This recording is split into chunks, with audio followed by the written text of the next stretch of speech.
ഉണ്ടാക്കാൻ വേണ്ടി ഞാൻ ഇവിടെ സോസ് പാനിൽ കുറച്ച് ഉപ്പിട്ടതിന് ശേഷം അതിലേക്ക് ലെവലുള്ള പാത്രം വെച്ച് ഒരു 10 മിനിറ്റ് പ്രീഹീറ്റ് ചെയ്യുന്നുണ്ട്. കേക്കിൻ്റെ ബാറ്റർ ഉണ്ടാക്കുന്ന മുമ്പ് തന്നെ ഇത് പ്രീഹീറ്റ് ചെയ്യണം. ചെറിയ തീയിൽ വെച്ച് പ്രീഹീറ്റ് ചെയ്യണം. ഒരു ബൗളിലേക്ക് 3/4 കപ്പ് മൈദ എടുക്കുക. അതിലേക്ക് ഇനി 1/4 ടീസ്പൂൺ ഉപ്പ്, 1/2 ടീസ്പൂൺ ബേക്കിംഗ് പൗഡർ എന്നിവ ചേർത്ത് നന്നായി അരിച്ചെടുക്കുക. ഇത് 3 പ്രാവശ്യം അരിച്ചെടുക്കുക. ഞാൻ ഇത് മുമ്പുണ്ടാക്കിയ കേക്കിലെല്ലാം പറഞ്ഞിരിക്കുന്നതാണ്. ഇനി ഇതൊരു സൈഡിലേക്ക് മാറ്റുക. മറ്റൊരു ബൗളിലേക്ക് 2 ടേബിൾ സ്പൂൺ ഓയിൽ, ഇത് രണ്ടൊന്ന് മിക്സാക്കിയതിന് ശേഷം ഇതും ഒരു സൈഡിലേക്ക് മാറ്റി വെക്കാം. ഇനി മറ്റൊരു ബൗളെടുത്ത് ഇതിലേക്ക് 3 മുട്ടയാണ് ഞാൻ എടുത്തിരിക്കുന്നത്. 3 മുട്ടയുടെയും മഞ്ഞയും വെള്ളയും സെപ്പറേറ്റ് ആക്കാം. മുട്ട ഫ്രിഡ്ജിൽ നിന്ന് ഉടനെ എടുത്ത് യൂസ് ചെയ്യരുത്. ഫ്രിഡ്ജിൽ നിന്ന് 10 മിനിറ്റ് മുമ്പെങ്കിലും പുറത്ത് വെക്കണം. ഇനി മുട്ടയുടെ വെള്ളയിലേക്ക് 1/2 കപ്പ് പഞ്ചസാര ചേർക്കുക. ഇനി ഇതിലേക്ക് 1 ടീസ്പൂൺ വിനാഗിരി എന്നിവ ചേർത്ത് നന്നായി ഫ്ലഫി ആകുന്നതിന് അടിച്ചെടുക്കുക.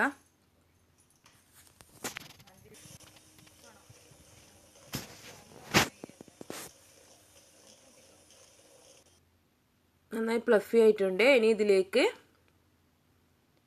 നേരത്തെ മാറ്റി വെച്ച മുട്ടയുടെ മഞ്ഞ ഒരു സ്പൂൺ കൊണ്ടൊന്ന് മിക്സാക്കിയതിന് ശേഷം വെള്ളയിലേക്ക് ചേർത്ത് ചെറുതായി ഒന്ന് ഫോൾഡ് ചെയ്തെടുക്കാം. ഒരുപാട് നേരം ഫോൾഡ് ചെയ്യരുത്, ചെറുതായി ഒന്ന് ഫോൾഡ് ചെയ്താൽ മതി.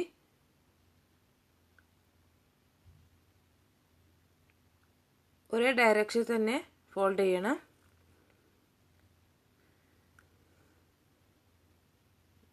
ഇനി ഇതിലേക്ക് നേരത്തെ മിക്സാക്കി വെച്ചിരിക്കുന്ന ഓയിലും പാലും ചേർത്ത് കൊടുക്കാം.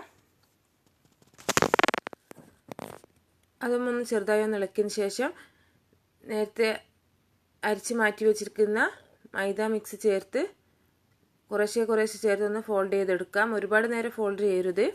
മൈദ ചേർത്തതിന് ശേഷം ഒരുപാട് നേരം ഫോൾഡ് ചെയ്താൽ നമ്മുടെ കേക്ക് പൊങ്ങി കിട്ടുകയില്ല, താഴ്ന്നു പോകും. അതുകൊണ്ട് കുറേശ്ശെ ചേർത്ത് ഫോൾഡ് ചെയ്തെടുത്താൽ മതി. മൊത്തമായി ചേർത്താൽ നമുക്ക് ഫോൾഡ് എടുക്കാൻ ബുദ്ധിമുട്ടാകും.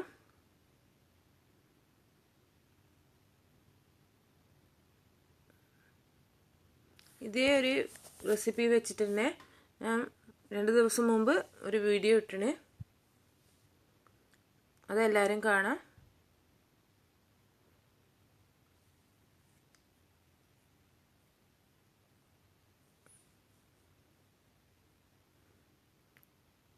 ഫോൾഡ് ചെയ്തെടുത്ത് എല്ലാം മിക്സാക്കിയതിന് ശേഷം എന്നൊരു ബേക്കിംഗ് ട്രേയിലേക്ക് മാറ്റാം. ഞാൻ ഇവിടെ ബേക്കിംഗ് ട്രേയിൽ ബട്ടർ തടവിയിട്ടുണ്ട്. ബട്ടർ തടവിയതിന് ശേഷം ബട്ടർ പേപ്പർ വെച്ചിട്ടുണ്ട്. ഇതൊന്ന് ചെറുതായി ഒന്ന് ടാപ്പ് ചെയ്ത് കൊടുക്കാം. എയർ ബബിൾസ് എല്ലാം പോകാൻ വേണ്ടിയാണ് ടാപ്പ് ചെയ്യുന്നത്.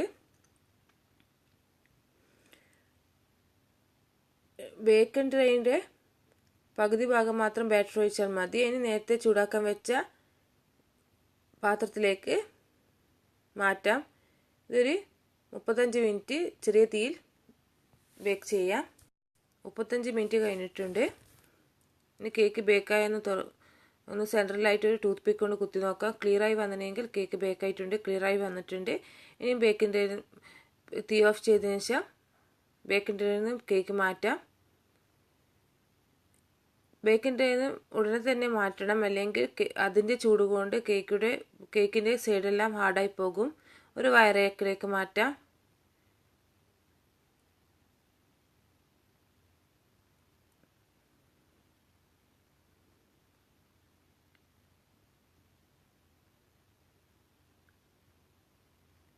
ഇനി നന്നായി ഇത് തണുക്കാൻ വെക്കാം. തണുത്തതിന് ശേഷം മാത്രം അടിയിൽ വെച്ച ബേക്കിംഗ് പേപ്പർ റിമൂവ് ചെയ്താൽ മതി.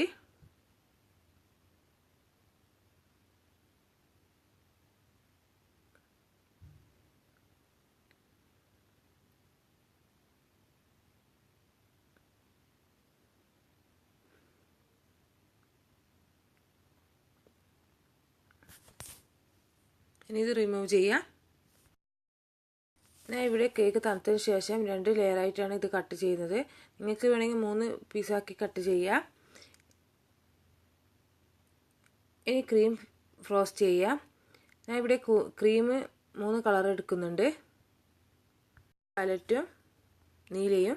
ഒരു പൈപ്പിംഗ് ബാഗിൽ ഫ്ലവർ നോസിലിട്ട് ഫ്ലവറിനായാലും ഒരു ബട്ടർ പേപ്പർ വെച്ച് ഫ്ലവർ ചെയ്തെടുക്കുന്നത്. ഞാൻ ഇവിടെ വൈറ്റും പിങ്കുമാണ് ഫ്ലവർ ചെയ്തെടുക്കുന്നത്.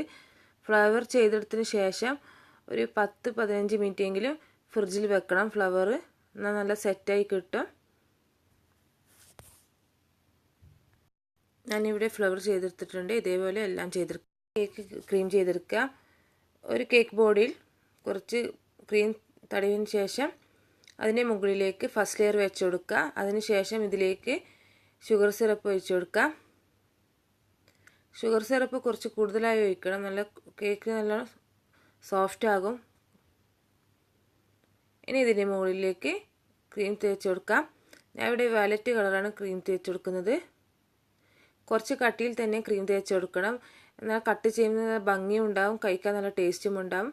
അടിഭാഗം നല്ല കട്ടിയിൽ തന്നെ ക്രീം ചെയ്തെടുക്കണം.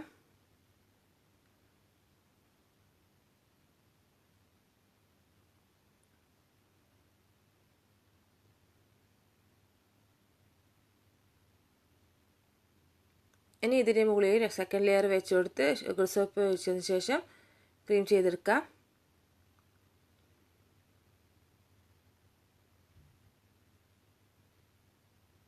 ഇത് ഏകദേശം ഒരു 3/4 kg കേക്ക് ഉണ്ടാകും. 3/4 കിലോ കേക്ക് ഉണ്ടാകും. ഇനി ഇതിൻ്റെ മുകളിലേക്ക് ക്രീം ചെയ്തതിന് ശേഷം സൈഡെല്ലാം ക്രീം ചെയ്തെടുക്കുക. എന്നിട്ട് സ്മൂത്താക്കി എടുക്കുക.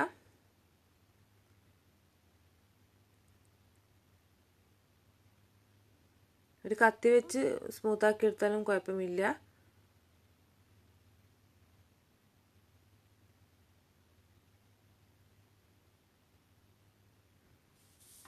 മൊത്തമായി ഒന്ന് ക്രീം തേച്ചതിന് ശേഷം നല്ല സ്മൂത്താക്കി എടുത്തിട്ടുണ്ട്. ഇനി ഇതിലേക്ക് ഞാൻ ഇവിടെ ബോർഡർ ചെയ്തെടുക്കുന്നുണ്ട്. വളരെ സിമ്പിളായിട്ടുള്ള ബോർഡറാണ് ചെയ്യുന്നത്. ഓപ്പൺ നോസിൽ വെച്ചാണ് ചെയ്യുന്നത്. സൈഡ് ചുറ്റും അടിഭാഗവും ബോർഡർ ചെയ്തെടുക്കുന്നുണ്ട്.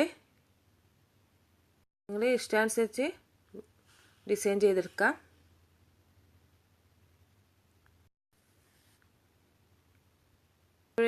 ഫ്ലവർ സെറ്റായിട്ടുണ്ട്, നല്ലോണം ഫ്രീസ് ആയിട്ടുണ്ട്. ഞാൻ ഇവിടെ പിങ്കും വൈറ്റും ചെയ്തിട്ടുണ്ട്. 6 പിങ്കും 5 വൈറ്റുമാണ് എടുത്തത്. ഇനി ഒരു കത്രിക കൊണ്ട് ഫ്ലവർ എടുത്തതിന് ശേഷം ഒരു ഫോർക്ക് കൊണ്ട് കേക്കിൻ്റെ മുകളിലേക്ക് തള്ളിക്കൊടുക്കുക.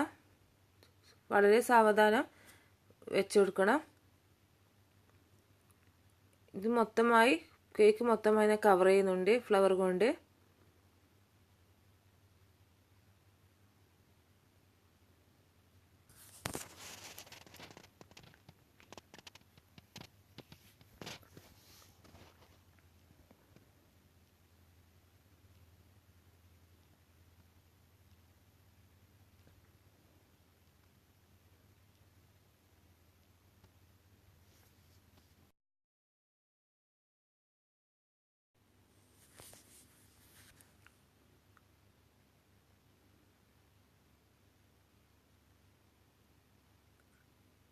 ഞാൻ ഇവിടെ കേക്ക് മൊത്തമായി ഫ്ലവർ വെച്ചിട്ടുണ്ട്. അതിനുശേഷം ഇതിലേക്ക് വൈറ്റിൻ്റെ മുകളിൽ പിങ്ക് ഷുഗർ ബോൾസും പിങ്കിൻ്റെ മുകളിൽ വൈറ്റ് ഷുഗർ ബോൾസും ഇട്ടിട്ടുണ്ട്. എന്നിട്ട് സൈഡിലെല്ലാം ചെറുതായി ഒന്ന് ഓരോരോ ഷുഗർ ബോൾസ് ഇട്ടിട്ടുണ്ട്.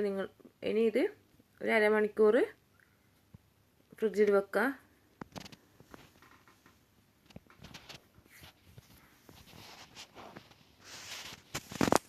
അരമണിക്കൂർ കഴിഞ്ഞിട്ടുണ്ട്. ഇനി കേക്ക് കട്ട് ചെയ്യാം. ഇത് വളരെ സോഫ്റ്റായ ഒരു കേക്കാണ്.